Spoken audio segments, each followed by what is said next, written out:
Olá, olá, tudo bem? Aqui é o Ricardo Hashizumi que está falando e neste vídeo nós vamos analisar a lição 11, chamado Berço, ali do livro Pensamento e Vida, do Emmanuel, psicografado por Francisco Cândido Xavier. Mas antes de começarmos, claro, eu gostaria de pedir para que você já deixe o seu like aqui para mim, inscreva-se no meu canal e ative o sininho para receber notificações dos próximos vídeos que nós vamos colocar aqui neste canal. Este canal, ele é um canal para ajudar as pessoas, então se você puder também compartilhar o link deste vídeo com outras pessoas que você acredita que vão gostar ou que precisam aprender sobre o conteúdo deste vídeo, por favor, façam esse compartilhamento, ok?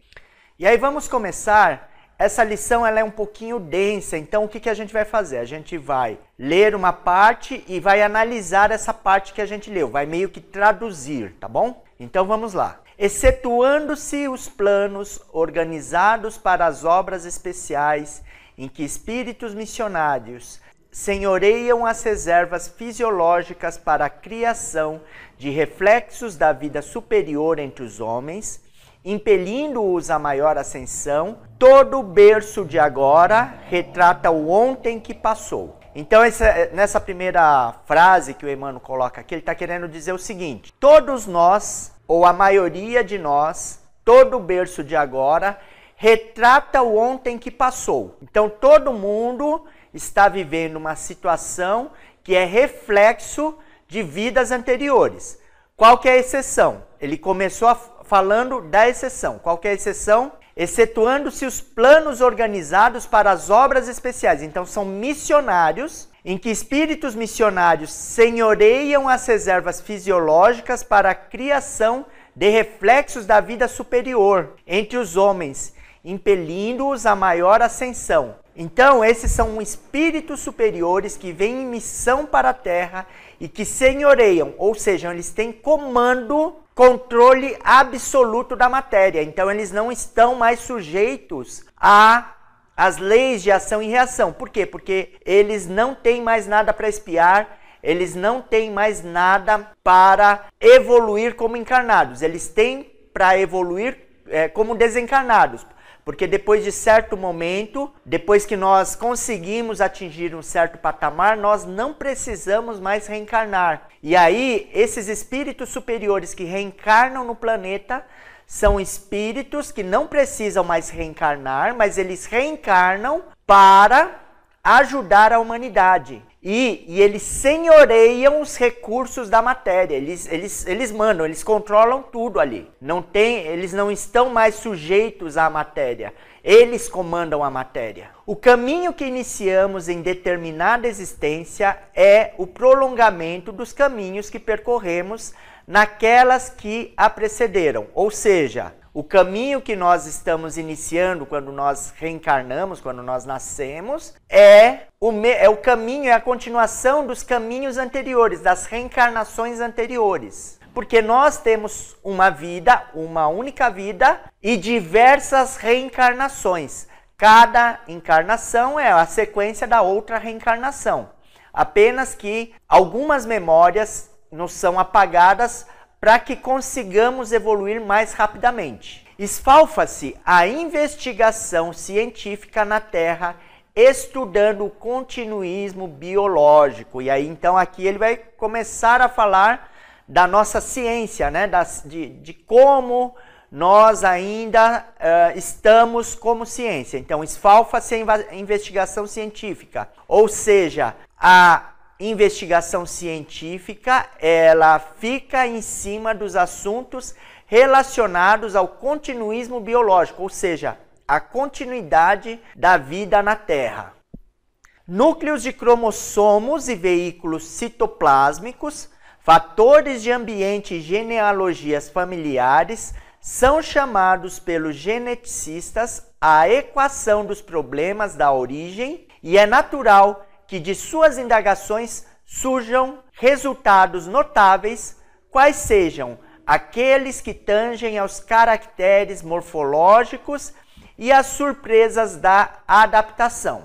O que é morfológico? Morfológico é o estudo da forma, tá? Então, existe a morfologia, por exemplo, de órgãos e de corpos, por exemplo, ou morfologia de vegetais e assim por diante. A forma dos vegetais, dos animais e assim por diante, tá? Então aqui o Emmanuel está falando o seguinte: o que são os núcleos de cromossomos? O cromossomo é o código genético que está dentro de cada célula. E veículos citoplásmicos? Veículos citoplásmicos são as células, porque a célula ela tem a membrana exterior, dentro tem o citoplasma, e dentro do citoplasma tem o núcleo, e dentro do núcleo tem o cromossomo. Fatores de ambiente e genealogias familiares, ou seja, o ambiente e a hereditariedade, os genes recebidos dos antepassados. São chamados pelos geneticistas a equação dos problemas da origem, e é natural que suas indagações surjam resultados notáveis, que tangem a forma e as surpresas da adaptação, ou seja, eles começam a descobrir que houve adaptação.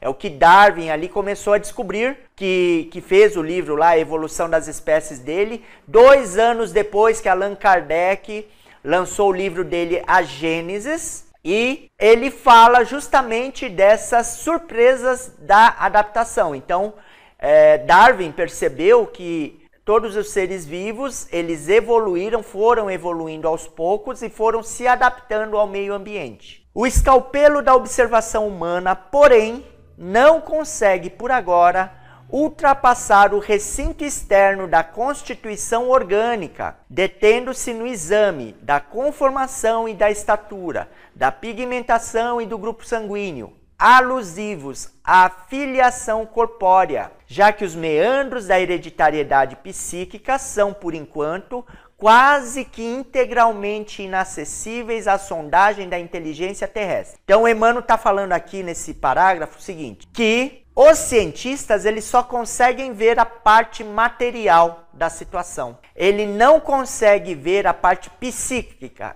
E a parte psíquica é a parte espiritual. Então é isso que o Emmanuel está falando. Por causa ainda do nosso nível evolutivo que nós estamos, nós ainda conseguimos somente enxergar a parte material. Então, por exemplo, a hereditariedade da cor do cabelo, hereditariedade da pele, hereditariedade do formato do rosto e assim por diante. Mas o cientista ainda não consegue entender a parte psíquica, ou seja, a parte espiritual. É que as células germinais, por sementes vivas, reproduzem os nossos clichês da consciência no trabalho impalpável da formação de um corpo novo. O que são as células germinais, né? Quando o óvulo se une ao espermatozoide e forma o que nós chamamos de ovo. Ele é uma célula germinal, é a primeira célula do nosso corpo. E aí essa célula, ela começa a se dividir. Então ela tem o mesmo código genético, 50% do código genético vem do nosso pai, 50% vem da nossa mãe. Aí essa célula, esse ovo, ele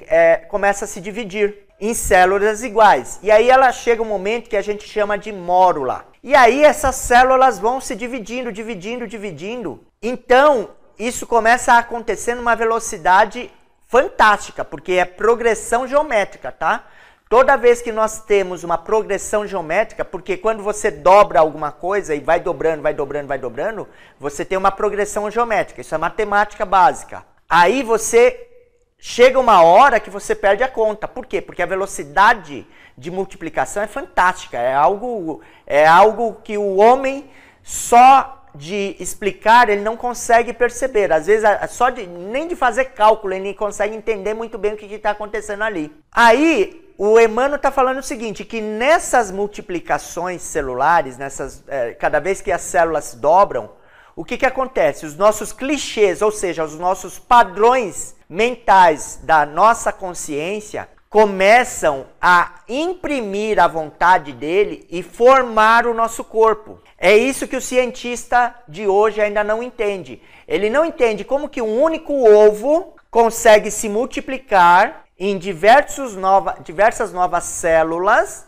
e essas células começam a se diferenciar. Então, uma célula que era igual, se dividiu, se tornaram 2 células, e aí começou a multiplicar, viraram 4 células e assim por diante. Só que a partir de um dado momento, essas células elas começam a se tornar especializadas. Então, por exemplo, começa a se formar as células dos ossos, as células do coração, as células dos músculos, as células dos olhos, as células da boca e assim por diante. É como se eu tivesse plantado manga e a árvore começou a crescer e começou a dar morango, começou a dar laranja, começou a dar um monte de outros frutos naquela árvore.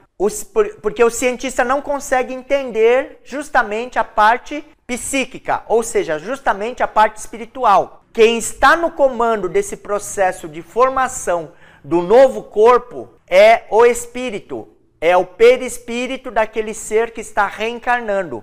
O perispírito, o outro nome de perispírito é modelo organizador biológico. É ele que organiza as células, é ele que forma as células do coração e é ele que assume o comando da formação do corpo. Por isso que o cientista hoje ainda não consegue explicar esse processo, porque está além da capacidade dele nesse momento, porque ele só enxerga a matéria, ele não enxerga a parte psíquica, que é a parte espiritual, que é a nossa parte espiritual. Ainda é material, tá? É material, porque perispírito é material, só que é uma constituição, é uma matéria diferente da matéria que nós estamos usando agora, que conseguimos enxergar. O perispírito, a maioria de nós, a não ser que seja médium vidente, não consegue enxergar os espíritos que estão somente em perispírito. Por quê? O perispírito é uma matéria, mas apesar disso, essa matéria vibra numa frequência que nós não conseguimos enxergar normalmente. Então, por causa disso, o cientista não conseguiu passar além disso. Então, ele não conseguiu resolver esse enigma. Claro, ele já deve estar próximo disso. A partir do momento que ele começa a aceitar a energia, o psiquismo e assim por diante, ou seja, ele começa a aceitar o espírito, ele começa a abrir a sua mente para entender isso. Na câmara uterina, o reflexo dominante de nossa individualidade impressiona a chapa fetal ou o conjunto de princípios germinativos que nos forjam os alicerces do novo instrumento físico, selando-nos a destinação para as tarefas que somos chamados a executar no mundo em certa cota de tempo. Então, o reflexo dominante da nossa individualidade, a nossa mente, impressiona as células que estão se dividindo e aí modela o nosso corpo, utilizando desses princípios germinativos, e aí o corpo é formado. Para quê? Para nós termos uma certa cota de tempo aqui no planeta, encarnados, para nós conseguirmos realizar o nosso trabalho de autoiluminação, ou seja, estudar e trabalhar e fazer as coisas com amor, fazer as coisas, porque a palavra caridade, né, em outro vídeo eu inclusive explico isso, então por isso não vou me aprofundar muito nisso, mas a palavra caridade não é só dar esmola.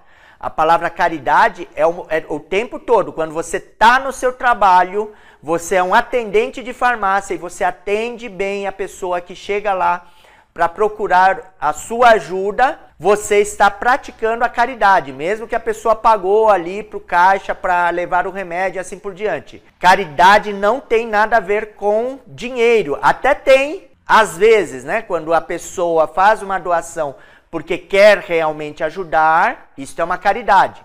Agora, quando ela faz uma doação para aparecer, para mostrar que está dando, para mostrar a generosidade dela, aí já não é mais caridade, aí já é outra coisa. Que é bem o que Cristo manda, pede para a gente fazer. Manda não, ele pede, né? Porque nós todos temos o nosso livre-arbítrio. Dai com a mão direita e não deixai a mão esquerda ver o que a mão direita deu. Isso significa dizer o seguinte, que você faz algum bem, mas não fica raciocinando sobre aquilo, não fica pensando mais sobre aquilo. Fez o bem, deixa para lá, acabou. Não deixa a sua mão esquerda ver, não deixa o seu lado racional começar a fazer conta sobre aquilo. Deixa para lá, faça o bem por fazer o bem. Mas aí voltando aqui para a nossa lição, então, o nosso cérebro, a nossa mente, o nosso perispírito é o molde que faz com que as células físicas se modelem o nosso novo corpo. Nisso não vai qualquer exaltação ao determinismo absoluto, porque ninguém pode suprimir o livre-arbítrio, com o qual articulamos as causas de sofrimento ou reparação em nossos destinos, dentro do determinismo relativo em que marchamos para mais altas formas de emoção e pensamento, na conquista da liberdade suprema. Então, olha só. Ele fala assim, nisso não vai qualquer exaltação ao determinismo absoluto. Ou seja, ele está falando o seguinte, a genética que o cientista ainda da Terra acha que determina o nosso destino, de alguma forma, na verdade, isso não acontece, tá? Isso depende do nível evolutivo que aquele espírito está. Então, quanto mais baixo na escala esse espírito estiver, mais jovem for esse espírito, então menos controle ele tem sobre a matéria. Então, ele está explicando assim, que aqui, apesar de acontecer dessa forma, não há determinismo absoluto. Ninguém pode suprimir o livre-arbítrio. Ninguém faz isso. Inclusive, ninguém, Deus também não suprime o nosso livre-arbítrio. Ele nos deixa à vontade para fazermos o que queremos fazer. E por isso porque a gente ainda não sabe, às vezes, tomar as decisões corretas, acabamos errando. E aí ele fala, com o qual, é isso que o Emmanuel está explicando, ó, suprimir, porque ninguém pode suprimir o livre-arbítrio, com o qual articulamos as causas de sofrimento ou reparação em nossos destinos. Então, por causa do nosso livre-arbítrio, é que algumas coisas que nós não gostamos acontecem na nossa vida. Nós é que fizemos no passado alguma bobagem, que aquela bobagem volta para a nossa vida atual, para que nós corrijamos, para que nós aprendamos a pensar sobre aquela situação da forma correta. Dentro do determinismo relativo em que marchamos para mais altas formas de emoção e pensamento, na conquista da liberdade suprema. Então, agora ele está falando de um determinismo relativo. Por que é um determinismo relativo? Porque algumas coisas antes de você reencarnar, você programou para fazer. Então, isso meio que já está determinado. Nem sempre você faz o que você planejou fazer, mas você já lá fez o seu plano. Além disso, existem os planos de Deus para nós, os planos dos nossos superiores, por exemplo, do Mestre Jesus. Mestre Jesus, ele tem planos para nós, né, que nós não sabemos quais esses planos. Embaixo dele, hierarquicamente, existem os espíritos que são os mentores da humanidade, que ajudam o Mestre a comandar o planeta Terra, que também tem planos para nós, e também nós temos os nossos planos, as pessoas que nos amam lá do outro lado e que ficaram do outro lado, que também nos amam, também tem planos para nós. Então, são vários planos funcionando em conjunto, tá? E muitas vezes, quando os planos não dão certo, é porque a gente não usou o nosso livre-arbítrio da forma correta. Então, todos os erros, todas as situações que nos ocorrem é responsabilidade nossa. Tanto as coisas boas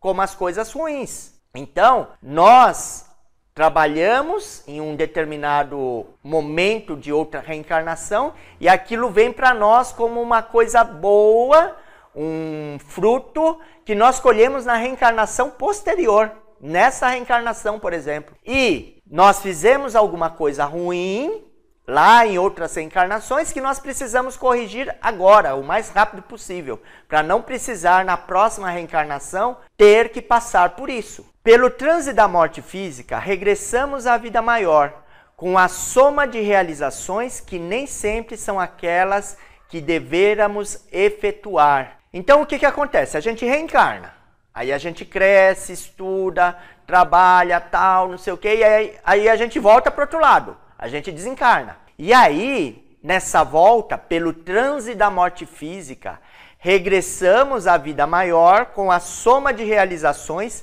que nem sempre são aquelas que deveríamos efetuar. Ou seja, a gente fez besteira, né? Então a gente não deveria ter feito e fez. Em muitas circunstâncias, as imagens trazidas da permanência na carne são fantasmas temíveis. Então aqui o Emmanuel está falando da nossa consciência, agora pegando no nosso pé porque a gente fez bobagem. Nascidos de nossas próprias culpas, exigindo reajuste e pagamento. Por isso que muitos de nós não pedem para nascer.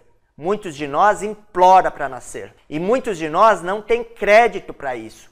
Aí vem alguém, um mentor nosso, alguém que está num nível acima do nosso, e fala, olha, deixa ele voltar lá para a Terra, deixa ele reencarnar, porque eu assino aqui uma nota promissória dizendo que eu vou ajudá-lo e ele vai conseguir fazer isso que ele está falando que vai fazer. Eu sei que ele não tem crédito, mas eu vou ser o fiador dele. A modelarem para os nossos sentidos o inferno torturante em que se nos revoltem as queixas e aflições. Então, as bobagens que a gente fez na encarnação, o que acontece? Eles se tornam culpas, pesos em nossa consciência.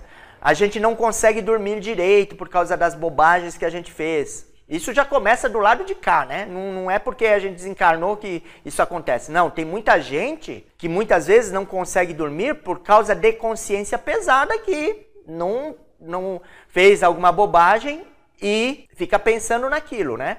Claro que nós devemos fazer o seguinte, errou, tudo bem, já foi. Mas da próxima vez que surgir a oportunidade, se esforçar para não errar, tá?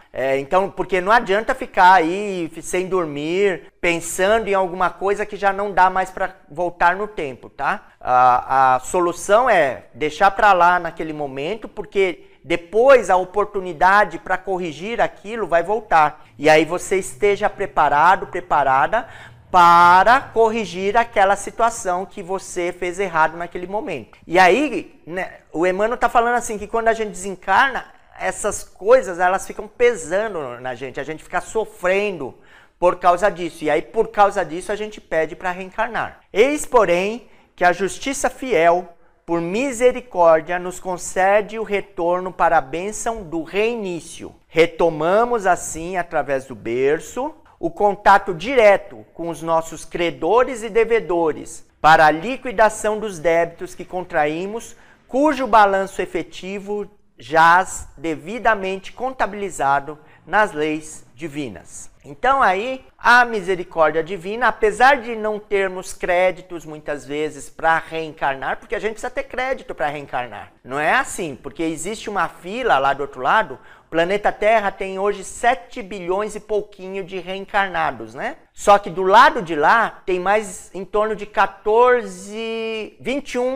21 bilhões de pessoas que estão precisando reencarnar no planeta Terra. Então a fila está grande. Tem 7 bilhões só reencarnados e tem 21 bilhões querendo reencarnar. Então a gente precisa, é uma bênção estar aqui no planeta Terra reencarnado. Não tá fácil reencarnar no planeta Terra. Então é uma bênção estarmos aqui e nós temos que aproveitar essa bênção para corrigir os nossos defeitos, os nossos problemas que nós deixamos para trás.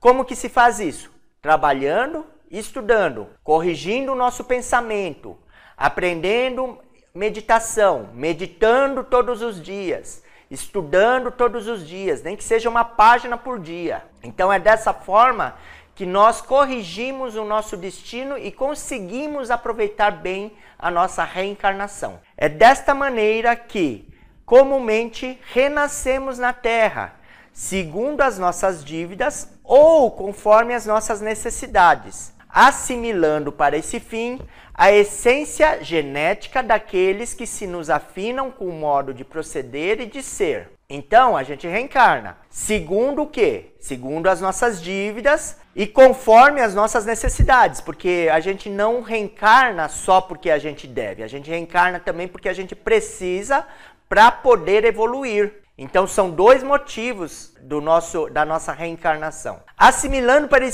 esse fim a essência genética.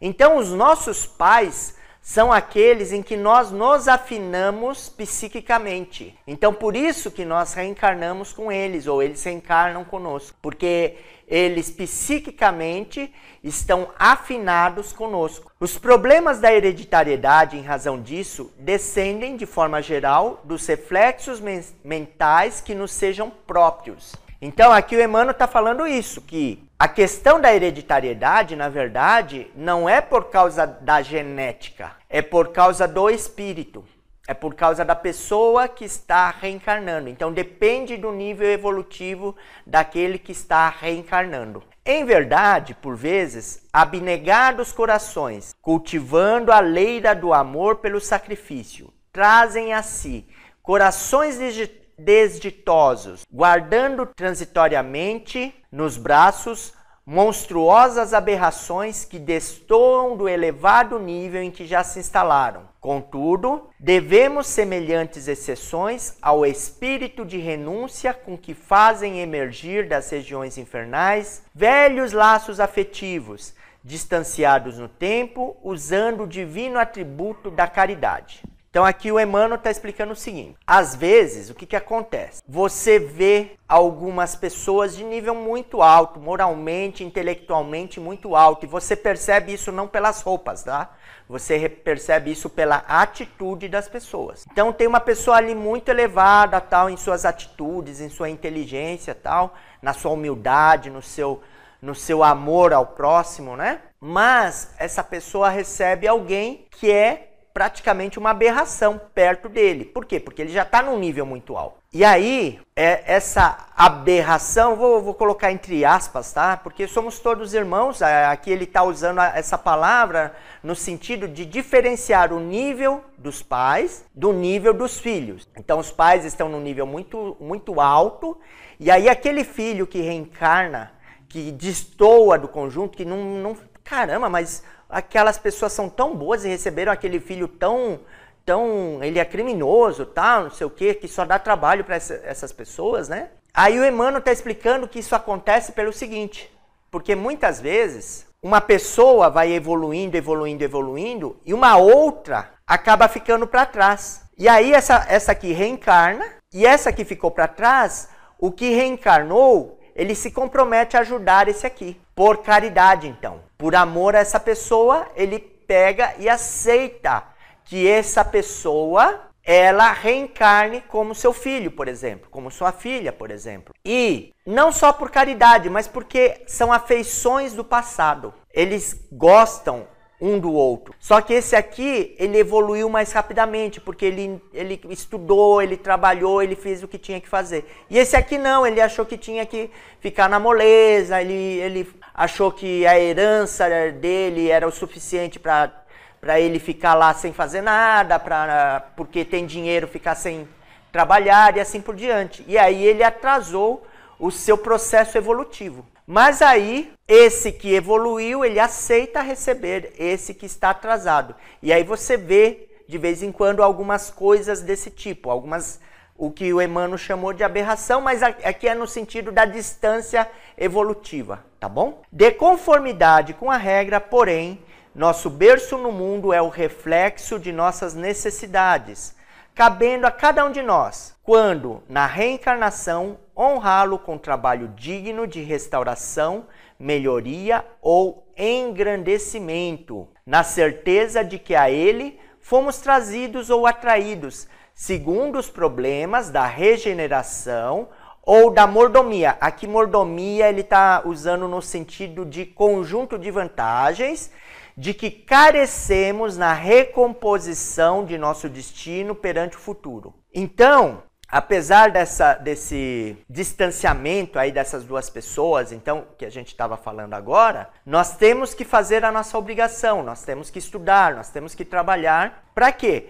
Para nós regenerarmos, ou seja, para nós corrigirmos os erros do passado ou da mordomia. Aqui, mordomia, como eu falei, ele está falando de conjunto de vantagens. Esse conjunto de vantagens seriam as nossas necessidades, que a gente precisa desse conjunto de vantagens para a gente conseguir sanar essas necessidades que nós temos. E aí, dessa forma, nós recompomos o nosso destino, perante o futuro. Então nesse vídeo é isso, eu espero que você tenha entendido. Se ficou alguma dúvida, por favor, deixe aqui nos comentários. Se eu conseguir, dependendo da dúvida, talvez eu precise correr atrás da questão e estudar em algum lugar. Não é tudo que eu vou conseguir responder, tá? Mas na medida do que eu sei ou do que eu conheço, eu respondo aqui para você, aqui embaixo, tá bom? Por favor, deixe aqui o seu like, inscreva-se no canal e ative o sininho para receber notificações dos próximos vídeos que nós vamos colocar aqui para você. E compartilhe esse vídeo com outras pessoas, para que esses vídeos eles consigam ajudar cada vez mais pessoas. Então, eu aguardo você no nosso próximo vídeo. Até lá e um forte abraço!